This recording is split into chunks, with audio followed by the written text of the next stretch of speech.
Welcome into Northside Territory, Foul Territory Network's Cubs podcast. I'm Sahadev Sharma with my partner, Patrick Mooney. We are your Cubs beat writers over at The Athletic. Patrick, the Cubs take 2 of 3 from the Marlins. If this is the start of the season or something, if they're fully healthy, if everyone's there, I'd probably say, they barely get those 2 of 3. Uh, nothing special there. They're grinding through it right now. I don't think they're playing their best baseball. They're banged up. They've lost their 2 best starters. Their leadoff hitters on the shelf temporarily. They need to just take series wins. I don't care how bad or good the teams are right now. You take the series win and enjoy it. Uh, they have that series win because they took the first 2 games, and that second game looked like it was going to be a loss and like not a fun one. I think Cubs fans would have been pretty upset after this series if you lose it. But Justin Turner finally has his big Cubs moment right when Moisés Ballesteros is called up and the DFA calls are coming for Justin Turner. He delivers his big hit. It felt like it was a long time coming. It's only middle of May, but he got it. No doubt. And Sahadev, I want you to give our listeners sort of like the story behind the story, because we're always, whether it's Slack, text messages, sidebars at Wrigley, we're always talking about story ideas and how to execute them. And, what are people talking about? What are people going to want to read about? And Justin Turner was that internet name of like, will they or won't they DFA? We did not get that sense, but I mean, you went straight up to him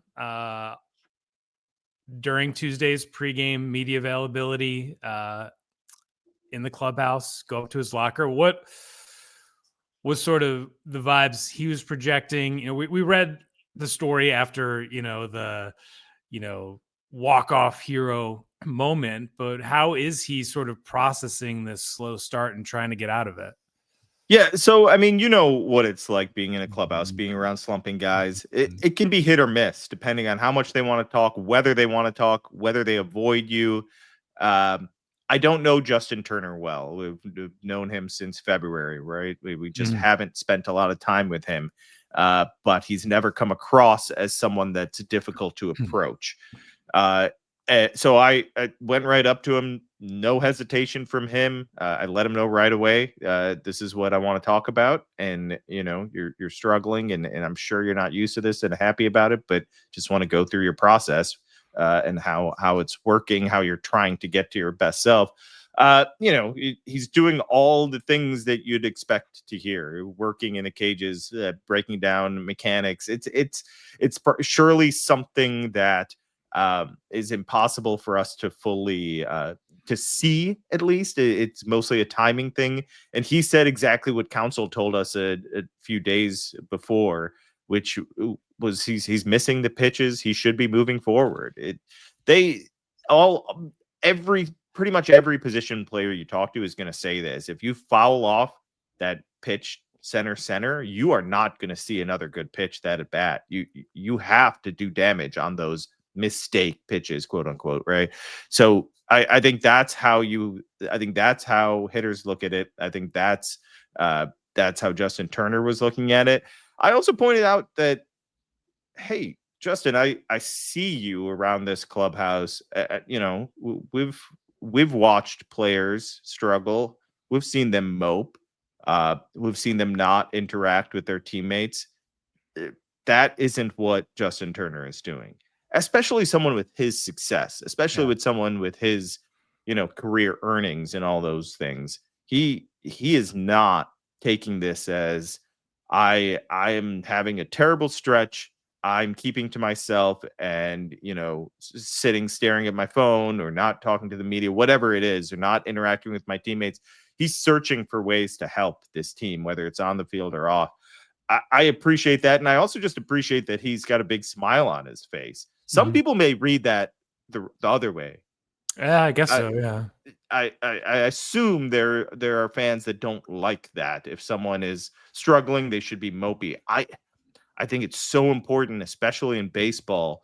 You have to carry yourself in this way. And it's a great learning tool for the younger players. Ben Brown had that awful outing 4 starts ago now. He needs people around him who pick him up and show him this is how you behave when you struggle. You don't bring the rest of the group down. Ben Brown's had 3 great outings. We're barely talking about Ben Brown, but he's been great since that pretty bad outing where Yep. council called him out. Justin Turner needed this moment. Justin Turner needed a little bit of relief from the fan base, I think. Ballesteros is going to get plenty of starts. He's a right hand. He's a lefty. The righties are coming. He didn't start Wednesday, and that's because there was a lefty on the mound. Ballesteros is very interesting player, but Justin Turner's a veteran. They need him to turn around. I think one thing that I noticed, his May was awful last year. 7 weighted runs created plus 7. Remember the average is 100, so 93% below league average. He's better than that. He's better than that this year, and he has fewer plate appearances this entire season than he had all of May last year. So he's just not getting regular playing time. First extra base hit, that walk-off double. I'm not saying he's going to be this huge player. I don't know if he can get there. We may be talking about him being released in 2 months. That may happen. It just may. He may not find his rhythm. I think he bat speed, all that stuff. Forget about it. He had bad bat speed last year and the year before. He's just a pure hitter. If he's healthy, if he can find his timing, I think you have patience for this type of bench bat, veteran bench bat. It makes sense. I don't think he's cooked as as some would suggest. No, not toast, but yeah. It is a disappointment that he was pitched on or sold as being the guy who would step in when there's an injury, and that's Hap goes down, Say goes from DH to the outfield, plug in Justin Turner and kind of let him go and find that rhythm. He has not earned that thus far, but it's just unrealistic to think that the Cubs organization is just overflowing with guys who can come off the bench and face the Padres closer with a runner on third and 1 out in the 9th inning or whatever high leverage moment you want to think of. It also doesn't make a lot of sense to watch Craig Counsell from afar and see him plug and play and mix and match with all of these sort of mismatched pieces in Milwaukee and then just not give him a guy such as Turner, who has done it at such a high level for such a long time. And very recently, you have to kind of let this play out. And I do think that his numbers at the end of the year may look terrible. He may not get another contract, but my gut feeling is that he's going to have several of these moments where you sort of look back at the end of the year and you don't remember the numbers, but you remember a walk-off against the Marlins. Maybe there's a big hit coming against the Cardinals. The players such as Ben Brown, or even some of the more older experienced players who are sort of maybe not in awe of Turner, but are just, blown away by what he's accomplished in this game. Those are things that they can carry forward in their own career. Guys like Nico Horner and Ian Happ, love the details of the game. They love learning and talking ball. And Turner seems to be just one of those really enormous clubhouse presences that are really hard to find. And I think you want to keep that around for as long as possible. I agree. I think that buys you time at minimum. That's what it does. Yeah. It buys you time. He eventually has to produce semi-regularly, maybe not have this superstar output, but just get some hits like that. Get some produce in some big moments. And I agree with you. I think more of those are coming. I'm not sure if he's going to suddenly find his slug again and become this rejuvenated Justin Turner, but I think he can be a valuable bench piece for this team situationally. Patrick, let's talk about another current bench piece or DH for the Cubs in a sec. Let's take a quick break and talk about Moisés Ballesteros in his debut. Hey, FT fam. HelloFresh is America's #1 meal kit, Cam, because we're busy and we would like all of the ingredients to cook up something nice and make us look like elite chefs at home. You know what I do? I've got kids in basketball, I've got soccer, I've got baseball. And when they get home, there's a fresh meal and they think, "Oh, Dad, he's so great." Well, no, it's not me. It's HelloFresh. It's nutritious. It's packed full of good nutrients. The kids have good energy, and they look at me like I'm the greatest dad in the world. So make sure you go grab that HelloFresh because you know what? It's doing my family all the good. Cook up dishes like chicken Dijon and pecan crusted trout, over 100 seasonal snacks, sides, and treats as well. Feel great with meals that fit your spring schedule and make the season even more delicious. Go to HelloFresh.com/FT10FM now to get 10 free meals with a free item for life. 1 per box with active subscription. Free meals applied as discount on first box. New subscribers only. Varies by plan. Patrick, I shouldn't say Moisés Ballesteros is a bench piece. He's a depth piece. He was called up due to the Ian Happ injury. You touched on it. In an ideal world, it would have been Justin Turner just sliding right in. Maybe they call someone else up and don't make a 40-man move. But Moisés Ballesteros was raking at AAA. He's a left-handed pure hitter, and he probably deserved and earned that call up. He can hit. He has more development to go as far as catching, but offensively, let's see what he can do. I think is the way the Cubs are looking at this, and everyone is probably feeling about this. What he did on Tuesday wasn't his best game. My favorite thing about Craig Counsell is he won't sugarcoat things. Really, he will. There's certain things he won't directly tell us. If he's moving someone down in the lineup, if he's removing someone from a role, from the rotation, or from the closer's role or something like that, he won't tell us that he's doing that directly. He'll just do it. Asked what did you think of Moisés Ballesteros' debut? He said it wasn't very good, was it? 4 ground balls. And I appreciate that honesty. I don't think that's the expectation going forward for Moisés Ballesteros. I don't. I expect him to have some hard hit line drives going forward. Yeah, it was not the sort of like storybook ending, as we had our laptops out and we're kind of writing the scene from this debut. It was rather forgettable, but it is always fun to just kind of see these debuts and to see what happens and see how people react and see how the player handles it.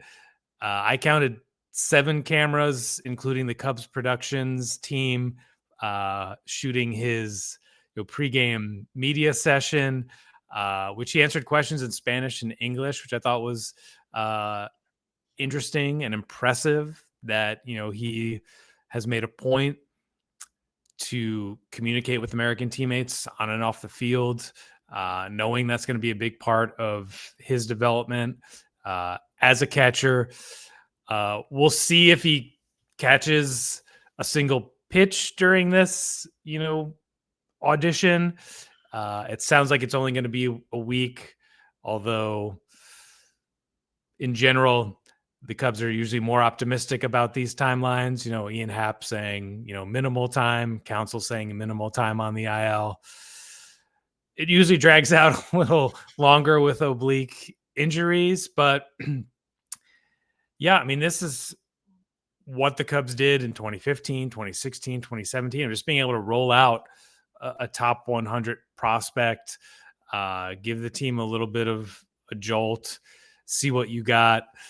I'm not taking this as a showcase for the trade deadline, but I guess you never know. Certainly 4 ground balls are not going to do it. But this is what we talked about last show of just accelerating that learning curve of, okay, like how do you calm those nerves? How do you handle that anxiety? And like a weekend series against the White Sox is probably going to be pretty amped up at Wrigley Field, but it's better to get this out of the way now than in September or maybe even October. He did admit he's nervous. Yeah. You don't hear that all the time, but I do appreciate that. I'm glad he was honest with us and said he was pretty nervous out there, and that probably got the better of him. He rolled over probably a few pitches that he, either would have.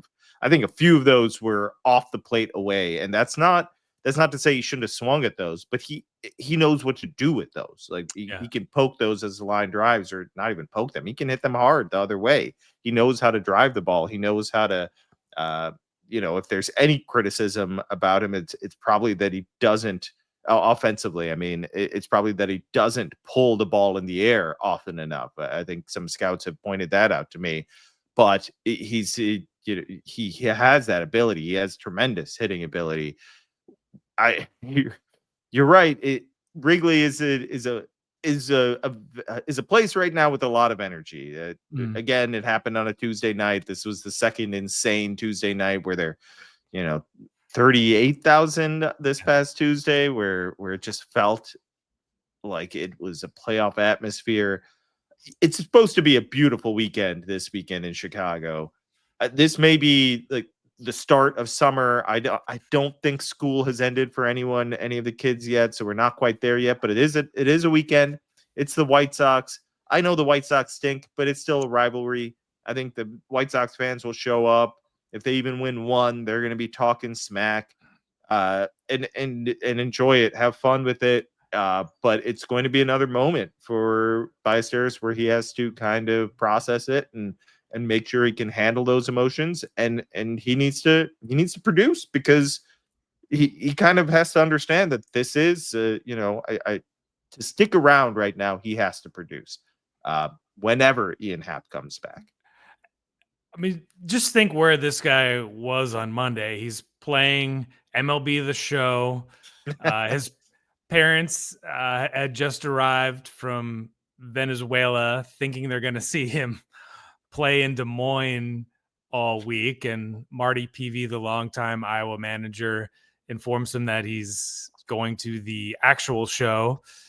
And, all of a sudden he's a designated hitter at Wrigley Field. And, part of this learning process, I think what probably you're getting at, Sahadev, and I'm assuming some of these guys are saying, just because you can go out and make contact with almost every pitch doesn't mean you should. And that, tapping into some of that power, really using your understanding of the strike zone, and, maybe absorbing some of the stuff from these veteran hitters who have created a pretty good collective approach overall. I know it looks a little different without Happ, and Wednesday night was kind of a throwaway game, but not only is he going to be shadowing the catchers and sitting in on the starting pitchers pregame meeting, he'll have a chance to see how these how a Kyle Tucker goes about it, what a Dansby Swanson does. Obviously, we just talked about Justin Turner's gravitas as someone who got into launch angle before everyone was talking about it and reinvented himself. It's the stuff that Dustin Kelly talked about on our show, whatever it was, recently, a couple weeks ago, about this kind of group effort that they've been putting in to try and wear down other teams, and have situational approaches, play small ball when necessary at Wrigley Field. I mean, it's probably going to be a short amount of time, but there's a lot he can pack into this experience. Yeah, and I agree. I think the learning aspect is huge. You said it. He'll be sitting in on the pitchers meetings. Friday, he'll be sitting in with Cade Horton, who finally gets his first big league start against the White Sox at Wrigley. We just talked about the atmosphere. That's going to be fun for him. This is something I'm excited for, just because seeing what he did in New York was impressive. He faced a stacked lineup, a pretty stacked lineup in my opinion, and and did well. Made a couple mistakes and they got hit, but other than that, he was really impressive. This is a softer landing. I think Council was asked the other day, was that yesterday, pregame Wednesday, are you going opener or is Cade Horton starting? He didn't give us the answer, but what was the thought process in doing that? Well, Lindor, Soto, and Pete Alonso. That was the thought process in doing that in the first place. It's a different lineup, against the White Sox. So don't want to, not ripping anyone as much as saying that's another level. The White Sox are struggling. This has a chance to be one of those pretty fun outings if he can calm the nerves and go out there and kind of execute his pitches. We gonna get into that now, or do we have one more ad? I can't remember. Oh, you're right. Thank you for right. No, perfect. Let's get to that ad and then we'll go from there. This is a straightforward show, so I'm going to be very straightforward with everyone about PXG. Fastest way to improve your performance on the golf course is to get yourself a PXG golf fitting. Go in there and let the experts help you. I've been using PXG for a few years now, Scotty. They are perfect. I love the way they feel. They fit them perfectly to my swing. They weighted them. They put grips in them. They put shafts in them. They use their heads, and they fit my swing beautifully. They have definitely improved my game. They just recently hooked me up with their new Allen putter, which is off the chain. I was draining putts the other day, left and right. So I definitely say go get your fitting at PXG. Nobody goes golf the way PXG does. Yes, and for a limited time, you could save up to 20% on your entire order. Head over to pxg.com/foul. That's pxg.com/FOUL to save up to 20% on your entire order. pxg.com/foul. Restrictions apply. See site for details. All right, Patrick, go ahead. Give your Cade Horton thoughts. I